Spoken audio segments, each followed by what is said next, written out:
reavivados por la palabra de Dios. Hoy nos concentramos en el último capítulo del libro de Nehemías, capítulo 13. Antes, pidamos la bendición de Dios. Padre nuestro que estás en los cielos, te pedimos que nos bendiga y asistas con tu espíritu al meditar en tu palabra. Lo hacemos con necesidad y gratitud en el nombre de Jesús. Amén. El capítulo 13 de Nehemías. Un capítulo que nos presenta una serie de reformas religiosas, encaradas por el liderazgo de Nehemías. La primera aparece en el primer versículo. Aquel día se leyó a oídos del pueblo el libro de Moisés. El libro de Moisés era la Biblia que había hasta aquel entonces. Contenía los mandatos, los mandamientos, la palabra y la voluntad de Dios. Así que hubo una lectura pública de la Biblia, una lectura pública de las Escrituras, una lectura pública de la palabra de Dios. Esa fue la primer reforma. Nehemías colocó la Biblia, la Escritura, la palabra de Dios y la lectura pública en el centro de todo este proceso de reformas. Dice después, en el versículo 11, reprendía a los oficiales. ¿Por qué está la casa de Dios abandonada? Los reuní, los puse en sus puestos y todo Judá trajo el diezmo de grano, del vino, del aceite, a los almacenes. La casa, el templo de Dios estaba descuidado. La gente se había descuidado en dar sus diezmos y los diezmos son utilizados para el mantenimiento de la casa de Dios, el templo de Dios y los ministros de Dios, a fin de cumplir con la tarea de edificar la iglesia y de extenderla, de hacerla crecer hasta cumplir la misión encomendada. En el versículo 14 dice, «Acuérdate de mí por esto, Dios mío, y no borres las misericordias que hice en la casa de Dios y en su servicio». Ahí hago como una petición, ¿no? Señor, acuérdate que en un momento fuimos fieles, y por favor, compénsanos según tu misericordia. Dios nunca olvida el servicio fiel de sus hijos.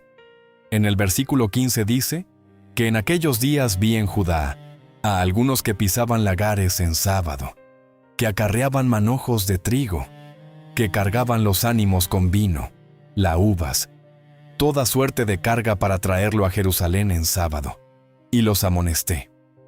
Acerca del día en que vendían las provisiones, llevaban cargas, trabajaban, vendían, hacían negocio, y el mandamiento es claro: el sábado no es para nosotros, es para Dios.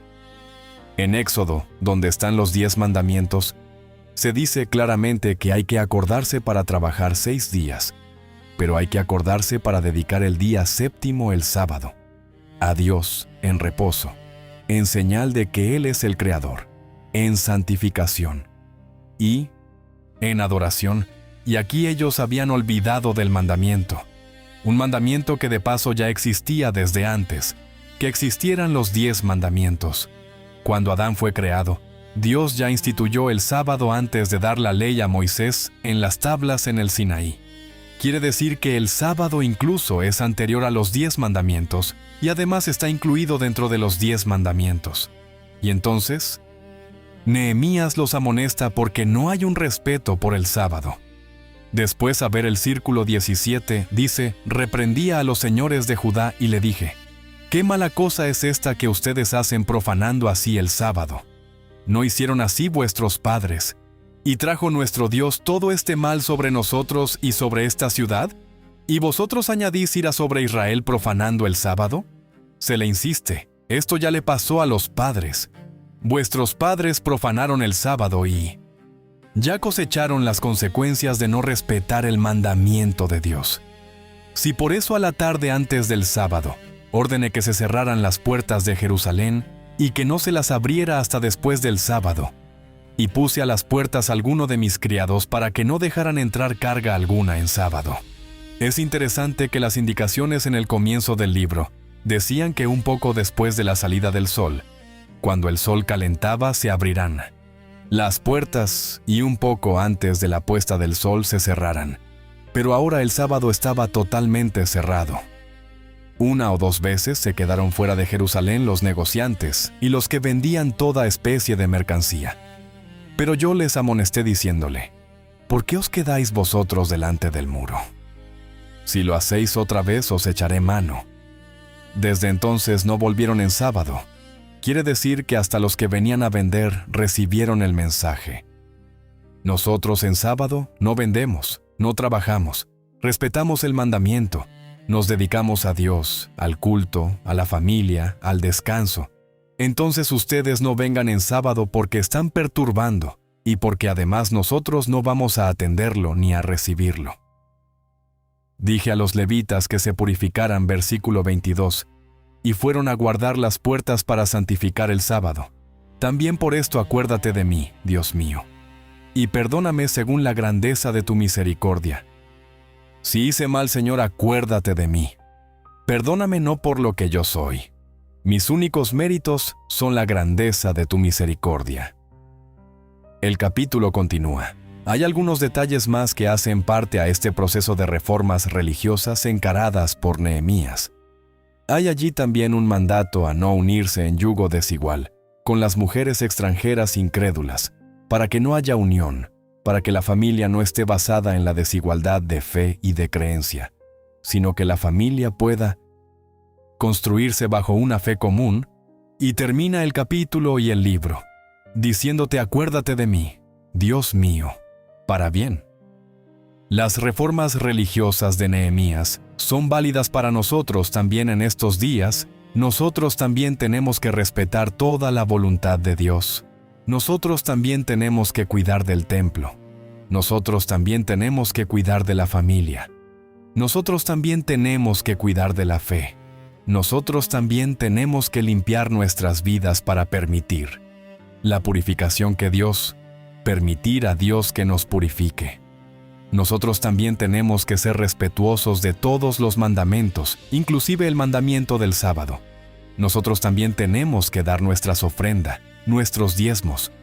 Nosotros también tenemos compromisos de amor frente a aquel que no tuvo límites al expresar su amor para con nosotros. Cuando uno piensa en estas reformas religiosas, puede decir: bueno, pero al final es mucho lo que yo le tengo que dar a Dios. ¿Por qué no lo pensamos a la inversa? ¿Cuánto es lo que Dios nos dio a nosotros? ¿Lo resumo? Todo nos dio una vida, nos creó, nos redimió por la sangre de Jesús, nos restaura en los méritos de Cristo, mantiene la vida y nos da la esperanza de una herencia por la eternidad. Así que cuando Dios me pide un todo, mi todo no es nada comparado al todo de Él. Mi todo es simplemente una expresión de gratitud limitada, pequeña. Es un compromiso de amor. Es una retribución de amor al amor inmenso de Dios para conmigo. Por eso, amigo, en esta hora, siéntase amado por Dios. Usted es amado por Dios como si usted fuese el único ser en todo el universo. Dios tiene mucho interés en usted. Usted puede ser el último de la fila para muchos, pero es el único de la fila para Dios. Y si eso es así, me pregunto cuál será su respuesta al amor de Dios. En el silencio de la oración privada y personal, agradezca a Dios por ese amor y dígale cuánto usted está dispuesto a amarlo. Señor, gracias por el amor inmenso con que nos amas. Nosotros también queremos amarte, obedecer, seguir toda tu palabra, tu voluntad y tus mandamientos. Danos fuerzas para ser fieles y concédenos en breve una vida eterna a tu lado. Te lo pido y agradezco todo en el nombre de Jesús. Amén.